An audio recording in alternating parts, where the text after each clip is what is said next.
You never forget your first sighting of a Pagani Zonda F. For me, it was a grainy poster taped to my childhood bedroom wall. Back then, it seemed like a spaceship on wheels, not something that could ever exist in real life. Fast forward to now, and there I was, staring at one in the flesh. Well, in the rust, really.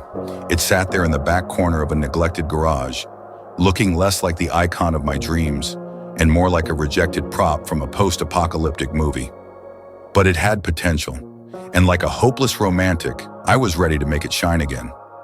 The owner, a friend of a friend's second cousin, you know how these things go, was eager to part ways. "It's too far gone," he said, shrugging. But for me, the Zonda wasn't just a car, it was the car. Sure, it was missing a bumper, the engine looked like it had hosted a rodent rave, and the paint had given up the will to live. But underneath all that decay, I could still see the heart of a masterpiece. The first step was getting it home, an adventure in itself. My neighbor asked if I'd brought home a boat anchor. My partner sighed so hard I thought they'd pass out, but nothing could dampen my excitement. Step 1. The cleaning. Cleaning the Zonda was like unearthing an artifact. Layers of grime peeled away to reveal, well, more grime. It felt like giving a spot treatment to a hibernating dragon. There were moments I wondered if I'd bought a rust sculpture instead of a car.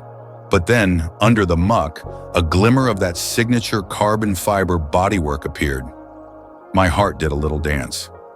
Step 2. The repairs. This is where the real work began. The engine was the first beast to tackle.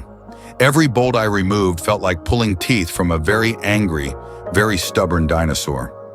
I spent nights poring over the service manual, a language somewhere between Italian and mechanical hieroglyphics. Replacing the suspension was another ordeal. Let's just say I discovered muscles I didn't know existed while wrestling with shock absorbers. Then came the interior. The leather seats were so cracked and faded, they looked like they'd been through a desert marathon. Restoring them was an exercise in patience, precision, and a lot of YouTube tutorials. Fun fact, you can't rush leather conditioning unless you enjoy crying over blotchy results. Step 3. The paint job. The paint job, or as I called it, the crowning glory. I chose a deep metallic blue, reminiscent of the poster from my childhood. Watching the paint go on was pure magic.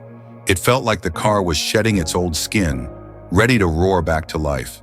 The day I turned the key for the first time, words don't do it justice. The engine sputtered, coughed, and then roared to life. It wasn't just a sound. It was a symphony, a declaration. I'm back. I may or may not have teared up, and by may not, I mean I definitely did. After months of blood, sweat, and a few expletives, my Zonda was alive. The first drive was surreal. Sitting behind the wheel, I felt like a kid again, gripping the edges of that poster.